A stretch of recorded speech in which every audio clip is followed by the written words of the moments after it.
Hello friend, સ્વાગત છે તમારું જીકે એમસીક્યુ ગુજરાતમાં. આજે આપણે સોલ્વ કરીશું ગુજરાતના પૌરાણિક અને પ્રમાણિત ઇતિહાસના મોસ્ટ આઈએમપી એમસીક્યુ. તો શરૂઆત કરીએ પ્રથમ પ્રશ્નથી. ગુજરાતમાં પૌરાણિક ઇતિહાસ કોના સમયથી શરૂ થાય છે? એ મનુ, બી સરિયાતી, સી આનર્થ કે ડી શ્રી કૃષ્ણ?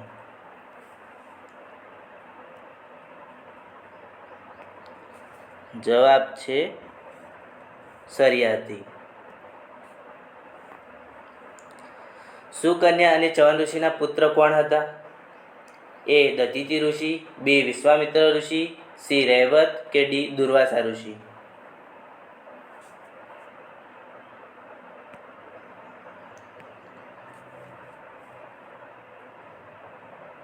જવાબ છે દધીચિ ઋષિ.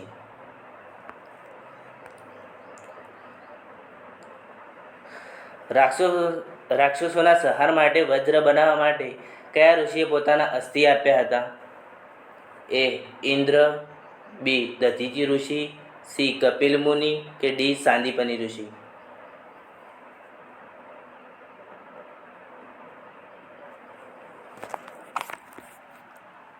જવાબ છે દધીચિ ઋષિ, જેણે રાક્ષસોના સંહાર માટે વજ્ર બનાવવા માટે પોતાના અસ્થિ આપ્યા હતા. કોના ત્રાસથી યાદવો કૃષ્ણ ભગવાનની આગેવાનીમાં મથુરા છોડી ગુજરાતમાં આવ્યા હતા? એ કંસ, બી કાલયૌવન, સી જરાસંઘ અને શિશુપાલ કે ડી દુર્યોધન?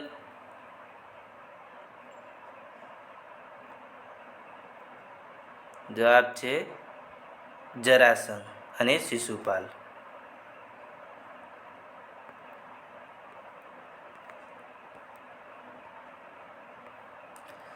રેવતની રાજધાની કઈ હતી?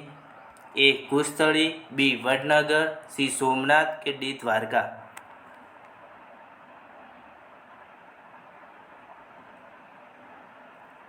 જવાબ છે કુશસ્થળી.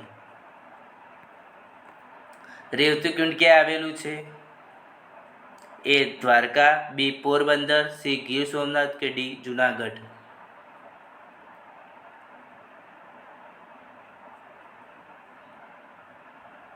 જવાબ છે પોરબંદર, જ્યાં રેવતી કુંડ આવેલું છે. દ્વારકા નગરી કોણે શોધી છે? એ જેપી જોશી, બી એસઆર રાવ, સી દયારામ સાહની કે ડી એમએસ વત્સ?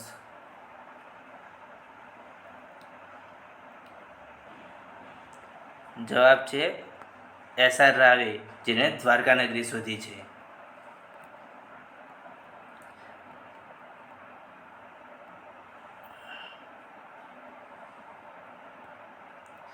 કયા જૈન તીર્થંકરને વૈરાગ્ય લાગવાથી પોતાના લગ્ન છોડીને જૈન ધર્મની દીક્ષા લીધી હતી? એ મહાવીર સ્વામી, બી પાર્શ્વનાથ, સી નેમિનાથ કે ડી ઋષભદેવ?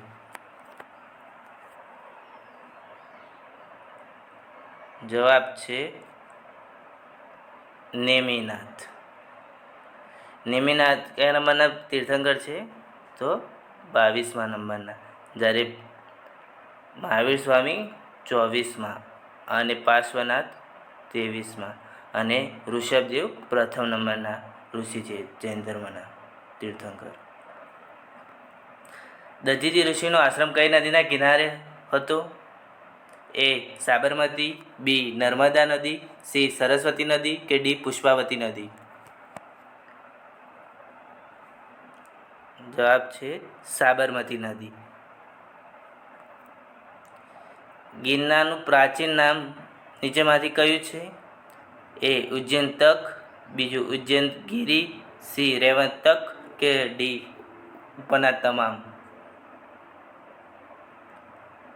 જવાબ છે ઉપરના તમામ. ગિરનારને ઉજ્જૈન તક, ઉજ્જૈન ગિરી અને રેવત તક તરીકે ઓળખવામાં આવે છે. પરશુરામે પોતાની માતાનો શ્રાદ્ધ કઈ નદીના કિનારે કર્યો હતો? એ ગંગા નદી, બી સરસ્વતી નદી, સી સાબરમતી નદી કે ડી તાપી નદી? જવાબ છે સરસ્વતી નદીના કિનારે પરશુરામે પોતાની માતાનો શ્રાદ્ધ કર્યો હતો. શ્રી કૃષ્ણ ભગવાને કુશસ્થળીના કયા રાજવીને હાર આપી હતી? એ રેવત, બી જરાસંઘ, સી શિશુપાલ કે ડી સરિયાતી? જવાબ છે રેવત. અનિરુદ્ધ અને ઓખા બંનેના પ્રસંગ કઈ રચનામાં વર્ણવેલો છે?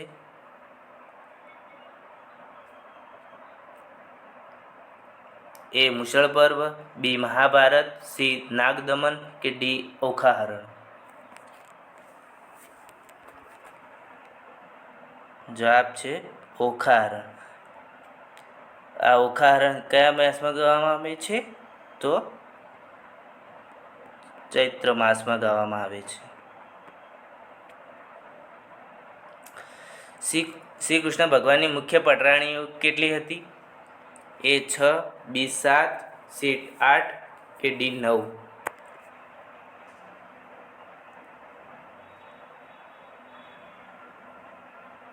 જવાબ છે 8.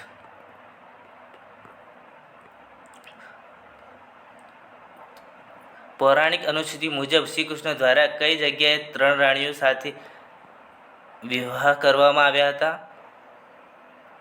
એ જુનાગઢ, બી ગીર સોમનાથ, સી પોરબંદર કે ડી દ્વારકા?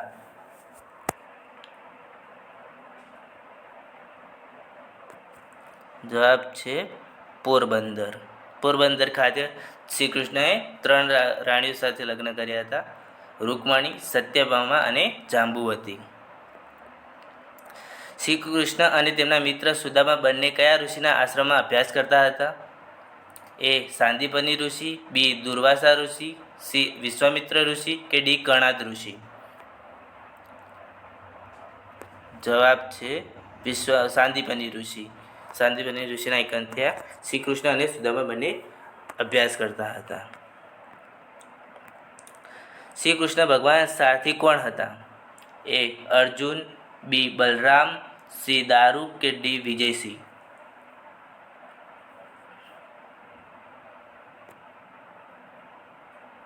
જવાબ છે દારૂ, જે શ્રી કૃષ્ણ ભગવાનના સારથી હતા અને અર્જુનના સારથી શ્રી કૃષ્ણ હતા. વિશ્વામિત્ર ઋષિના આશ્રમ ક્યાં આવેલો છે?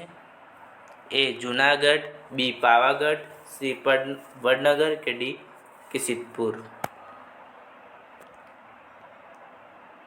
જવાબ છે પાવાગઢ. પાવાગઢ ખાતે વિશ્વામિત્ર ઋષિનો આશ્રમ આવેલો છે. કપિલ મુનિનો ઋષિનો આશ્રમ ક્યાં આવેલો છે?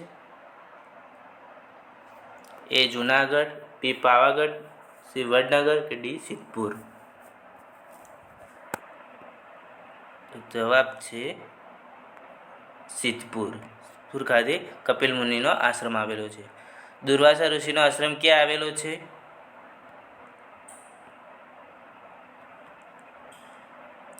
એ દ્વારકા, બી પાલીતાણા, સી વઢવાણ કે ડી પોરબંદર? જવાબ છે દ્વારકા ખાતે. દ્વારકા ખાતે દુર્વાસા ઋષિનો આશ્રમ આવેલો છે. કયા સ્થળ ખાતે યાદવો અંદર કપાઈ મર્યા હતા? એ ભાલકા તીર્થ, બી યાદવા સ્થળી, સી શ્રવણ બેલખોડા કે ડી કુંતાસી?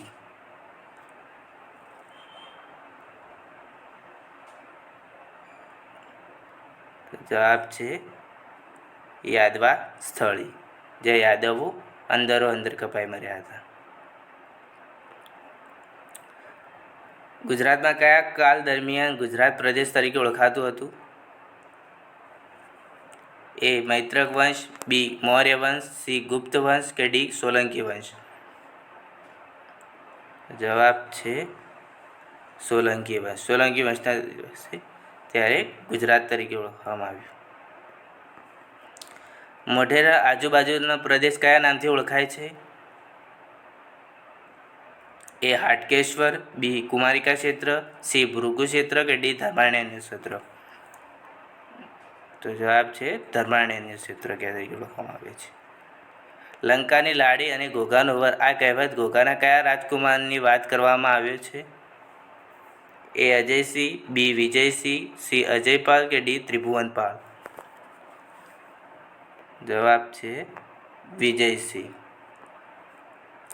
આબુ રાસની રચના કોના દ્વારા કરવામાં આવી છે?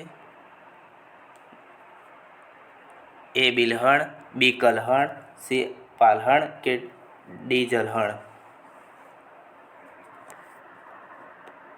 જવાબ છે પાલ્હણ. જ્યારે કલ્હણે કહ્યું તો કલ્હણે રાજતરંગિણી લખ્યું છે અને બિલ્હણે કર્ણસુંદરી લખી છે.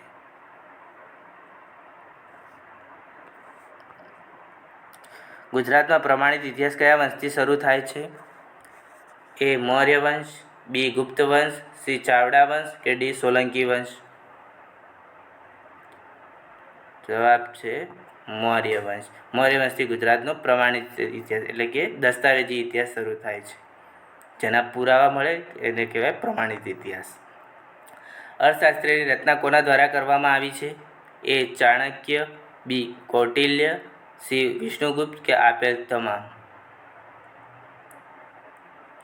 જવાબ છે આપેલ તમામ. એટલે કે આ ત્રણેય એક જ વ્યક્તિ છે.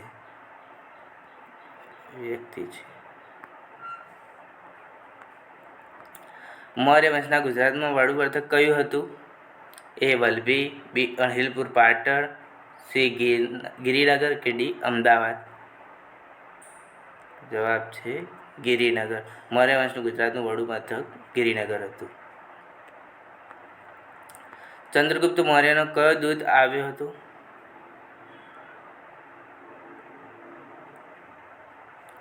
દરબારમાં. ચંદ્રગુપ્ત મૌર્યના દરબારમાં કયો દૂત આવ્યો હતો? જવાબ છે મેગસ્થની. મેગસ્થનીના પુસ્તકનું નામ ઇન્ડિકા હતું. નીચેનામાંથી મૌર્ય વંશના કયા રાજવીનો ઉલ્લેખ ગુજરાતના શાસનમાં થતો નથી? એ ચંદ્રગુપ્ત મૌર્ય, બી બિંદુસાર, સી અશોક કે ડી સંપ્રતિ?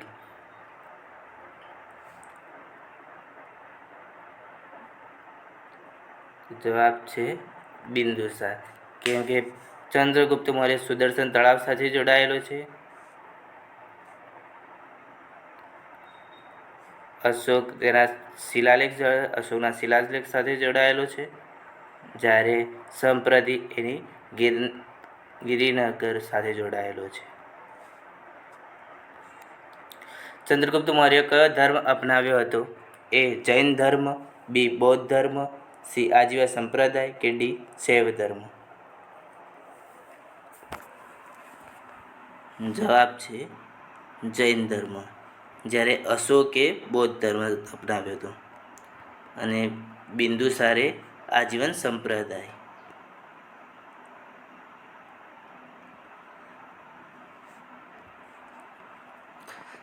નીચેનામાંથી કયા રાજવી દ્વારા સુદર્શન તળાવનું નિર્માણ કરવામાં આવ્યું હતું? હમણાં જ કીધું આપણે કે કોને કરાવ્યું હતું? તો જવાબ છે ચંદ્રગુપ્ત મૌર્યએ, જેને સુદર્શન તળાવનું નિર્માણ કરાવ્યું હતું. અશોકના શિલાલેખમાં કેટલી ધર્મ આજ્ઞાઓ આવેલી છે? એ 11, 12, 13 કે 14? તો જવાબ છે 14 ધર્મ આજ્ઞાઓ આવેલી છે. ગિરનાર પર્વત પર મહાવીર સ્વામીનું કયું સ્થળ કયા નામે ઓળખાય છે? એ અંબાજીની ટૂંક, બી અશોકની ટૂંક, સી સંપ્રતિની ટૂંક કે ડી સ્કંદગુપ્તની ટૂંક? જવાબ છે સંપ્રતિની ટૂંક. મૌર્ય વંશના અંતિમ રાજવી કોણ હતા? એ સંપ્રતિ, બી બૃહદ્રથ કે સી રુદ્રદામા કે ડી બિંદુસાર? તો જવાબ છે બૃહદ્રથ, જે મૌર્ય વંશનો અંતિમ રાજા. ફ્રેન્ડ્સ, અમારો આ વિડીયો ગમ્યો તો લાઇક, શેર એન્ડ સબસ્ક્રાઈબ કરો. Thank you.